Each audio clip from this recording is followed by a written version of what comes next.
फतेहपुर अंचल में मंगलवार को विधायक लखेंद्र पासवान, प्रमुख प्रतिनिधि गणेश राय ने प्रखंड के सभी मुखिया और पंचायत समितियों के साथ बैठक की, जिसमें बीडीओ सहित प्रखंड के सभी विभागों के प्रखंड अधिकारी उपस्थित रहे। इस दौरान सभी विभागों के अधिकारियों से भ्रष्टाचार से लेकर विकास के मुद्दों पर सवाल किया गया। बैठक के बाद प्रमुख प्रतिनिधि गणेश राय और विधायक लखेंद्र पासवान ने क्या कुछ कहा, सुनिए। बने रहे हमारे साथ, बने रहे बिहार की बात के साथ संवाददाता जलज कुमार।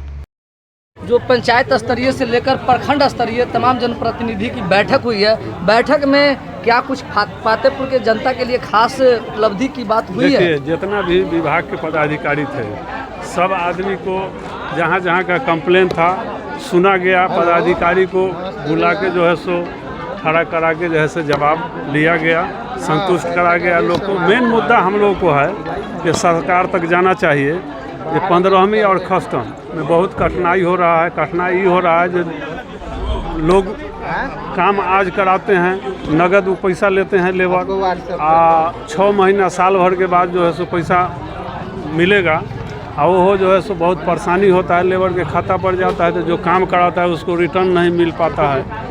मेन मुद्दा हम लोगों को यही था, कस्टम और 15वीं पूर्व के व्यवस्था लागू हो। विधायक जी को भी ये बात कहे हैं हम, ये सरकार तक ले जाइए। लगातार मीटिंग में भ्रष्टाचार और रिश्वत लेने पर आरोप लगाया जा रहा है अधिकारी के ऊपर। देखिए, हमने कहा जो भ्रष्टाचार के आरोप चाहे जिन पर लगे, या एनडीए के सरकार है, सुशासन के सरकार है, इस सरकार में किसी भी भ्रष्टाचारी को हम लोग बकसने वाला नहीं, सरकार बकसने वाला नहीं है।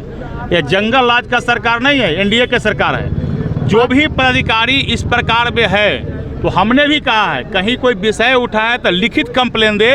कुछ जगह का लिखित कंप्लेन भी आया, उस पर कार्रवाई भी बैठक में हम लोगों ने किया है। प्रस्ताव लेके संबंधित पदाधिकारी को कार्रवाई करने और जांच करने के भी आदेश भी दिया है। लेकिन उसके बाद भी कहीं से लिखित कंप्लेन आता है तो उस पर निश्चित संज्ञान लेंगे। निश्चिंत रहिए, ये सरकार सुशासन की है, एनडीए के है, भ्रष्ट अधिकारी बचने वाला नहीं है। फतेहपुर के चांदपुर फतेहनौवा चौक और कई मुख्य सड़क जो है गांव की, वो तकरीबन 12 और 15 साल से जर्जर है और आपके द्वारा भी आश्वासन दिया गया कि वह टेंडर में है। 15 साल से जो 12 सड़क ऐसा है, 8 सड़क जो वास्तव में 15 साल से जर्जर था। आपका क्वेश्चन बिल्कुल क्वेश्चन जायज है। उसमें से 8 में से 5 सड़क, 4 सड़क मैंने बनवा दिया पिछले 3 साल के अंदर, और 2 सड़क जो है वो टेंडर प्रक्रिया में है, वो अभी भी कर रहे हैं। उसमें से 1 सड़क हो भी गया। कहाँ से? मंगल हाट से एक के बार अफजलपुर पुरैना चौराहे तक वह सड़क का टेंडर हो गया, 5 किलोमीटर का। बहुत जल्दी, 1 सप्ताह के अंदर बहुत जल्दी उसका शिलान्यास करेंगे और पत्रकार जी आपको भी मिठाई खिला कर उस सड़क का निर्माण करवाएंगे। एक और बता दे, मंडई से रमौली सड़क भारत सरकार के केंद्रीय गृह राज्य मंत्री नित्यानंद राय जी के प्रयास से रामपुर चौक से डभैत होते हुए सिजावलपुर जाने वाला सड़क 12 किलोमीटर का निर्माण हो गया था। 2 किलोमीटर सड़क मंडई से रमौली तक सड़क बच गई थी, उस सड़क का भी टेंडर हो गया और पत्रकार जी आप लोगों से ही फीता कटवा कर बहुत जल्दी उसका भी कार्यक्रम शुरू करवा देंगे। विधायक जी, स्मार्ट मीटर के लेकर स्मार्ट मीटर के लेकर आज महागठबंधन प्रखंड मुख्यालय पर धरना दिए हैं। आपका स्मार्ट मीटर के लेकर क्या कहना है? देखिए, महागठबंधन की के लोग को धरना के अलावा कोई काम नहीं रह गया। देखिए भाई, वो लोग बेरोजगार हो गया, अब उसके पास में कोई काम न रह गया। जब काम करने का समय आता है तो वो लोग को बाहर सोचता है। अभी आपको बता दे, आरजेडी के प्रदेश अध्यक्ष जगदा बाबू हैं और उनके घर में 4 स्मार्ट मीटर लगा हुआ है। अभी बिहार के शिक्षा मंत्री विजेंद्र प्रसाद यादव जी ने पूरा उनका पोल खोल दिया था।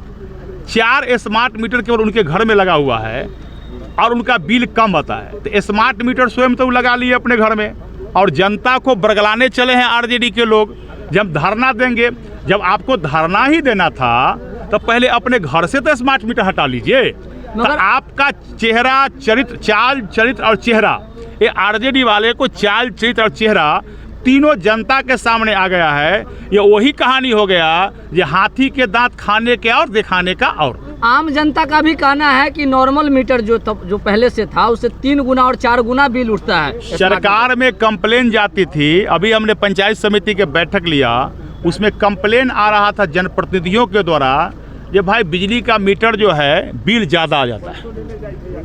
जो कभी कभी आता था जो मीटर रीडिंग करने वाले भी बिजली का बिल ज़्यादा उठा कर देते हैं, अभी शिकायत आ रहा है। तो सरकार ने निर्णय लिया कि भाई स्मार्ट मीटर यदि लग जाता है तो जितना लोग जलाएगा उतना ही बिल आएगा, ये बिजली का समस्या का समाधान हो जाएगा। जैसे मोबाइल आप सब चलाते हैं, मोबाइल में जितना पैसा होता है उतना ही रिचार्ज करा कर हम चलाते हैं। तो सरकार का सोच है जो भ्रष्टाचार ये समाप्त हो और आम जनता उपभोक्ता का बिजली के बिल ज़्यादा आता है, उसको आवश्यकता के अनुसार ही बिजली का उपयोग हो और उसका बिल कम आवे। सरकार का ये सोच है या सरकार ने इस पर पहल किया है। लेकिन सरकार ने ये भी कहा कि एकदम पूरे पारदर्शिता के साथ सामाजिक स्तर से इसका और जो भी बिजली का समस्या आता है उसका समाधान हम करेंगे। अभी आपने देखा पंचायत समिति के बैठक में जहाँ जहाँ प्रतिनिधि हमारे मुखिया समिति सब लोग अपना विषय उठा रहे थे। लोग ये भी कह रहे थे कि फलाने जगह ट्रांसफार्मर नहीं लगा, एक जगह कहते थे नहीं लगा लेकिन दो जगह कहते थे कि लगा। अभी राजू चौधरी मुखिया जी महती आपने लीलो पंचायत के है, पूछिए, वो उत्तम जी हैं बगल में, सब लोगों ने कहा कि ट्रांसफार्मर लगा। पूरे पातेपुर में 142 को ट्रांसफार्मर लगा है। और अभी हमने पंचायत समिति के बैठक के माध्यम से कहा कि पूरे पातेपुर प्रखंड में जितना 16 kV के ट्रांसफार्मर है सबको बदलने के लिए, जो जर्जर तार है उस सबको बदलने के लिए, ताकि किसी प्रकार का घटना नहीं हो और आम जनता को जो लालटेन युग समाप्त हो गया, अब लालटेन युग समाप्त हो गया। अब नरेंद्र मोदी जी वाला, नीतीश कुमार जी वाला वाइपर लाइट का बिजली युग है। अब लालटेन अब बिहार में टिमटिमाने वाला नहीं है, ये लालटेन बुझ गया तो बुझ गया। विधायक जी, आपका पातेपुर में 4 साल करीब होने वाला है, मगर अभी तक पातेपुर प्रखंड मुख्यालय में सामूहिक शौचालय और पेयजल की व्यवस्था नहीं हुई है। अभी हमने शौचालय देने की बात किया था पातेपुर में, जहाँ है हम जैसी घुसे तो कहा कि भाई यहाँ बहुत भीड़ है रजिस्ट्री ऑफिस में। तो लोगों ने कहा ये पातेपुर में रजिस्ट्री ऑफिस हो जाने से पातेपुर के लोगों की बड़ा सुविधा है। फिर अगली पंचायत समिति के बैठक में हमने कहा तो चर्चा हुआ जो पातेपुर में शौचालय एक बनी भी है, पंचायत समिति के माध्यम से निर्माण भी हो गया है। और अभी हमने कहा जो उतना से नहीं होगा तो हम अपना फंड से भी शौचालय की आवश्यकता पातेपुर मुख्यालय में होगा। तो 5 बेड का मैंने अभी कहा है, हमसे मांग किया लोग अभी, तो हमने 5 बेड का शौचालय निर्माण की बात किया है। पातेपुर में जो समिति महोदय के जो योजना से हुआ है वह सिर्फ पदाधिकारियों के लिए है, आम जनता के लिए नहीं है। आम जनता का लखेंद्र पासवान आम जनता का सेवक है। जब हम समुचित सुविधा कर सकते हैं कि पातेपुर में देख लीजिए, भारत सरकार के केंद्रीय गृह मंत्री नित्यानंद राय जी के द्वारा एक भवन अखनी निर्माण कराया गया, जिसमें जनप्रतिनिधियों और आम जनता भी आकर बैठेंगे, पेड़ तर उनको इंतजार करने की आवश्यकता नहीं है। अभी आपने देखा जो वाटर ATM का भी निर्माण यहाँ हो गया है, जो 1000 लीटर घंटा में वाटर ATM शुद्ध पानी देगी, जो पातेपुर विधानसभा से आए हुए जनता को सुविधा मिलेगा। और जो शौचालय की अब बात करते हैं, हम नगर पंचायत के माध्यम से भी कोशिश करेंगे कि नगर पंचायत में भी शौचालय बने और पातेपुर मुख्यालय में अपना फंड से भी शौचालय का निर्माण आपको विधायक के इसी रीजन में करा दूंगा। सर, आपका जब सरकार नहीं था तो इसी प्रखंड मुख्यालय पर आंगनवाड़ी सेविका और सहायिका को धरना प्रदर्शन में समर्थन किए थे, मगर वही आंगनवाड़ी सेविका और सहायिका जो है आज भी मानदेय के लिए धरना कर रही है। देखिए, जितना सरकार ने हम लोगों ने समर्थन किया था, आज भी उनको हम समर्थन करते हैं। निश्चित रूप से आंगनबाड़ी सेविका और सहायिका, उनका विषय जो जायज मांग है उसका आज भी समर्थन करते हैं। उनके मानदेय की बढ़ोतरी सरकार ने किया है और उनके मानदेय की बढ़ोतरी हो उन पर भी समर्थन हम करते हैं। सर, आप सदन में कब उनके लिए आवाज़ उठाएंगे? निश्चित रूप से हम तो वह विधायक है जो सरकार में रहते हैं फिर भी सरकार में रहकर जनता की आवाज़ उठाते हैं, और सरकार में न रहते हैं फिर भी जनता का आवाज़ उठाते हैं।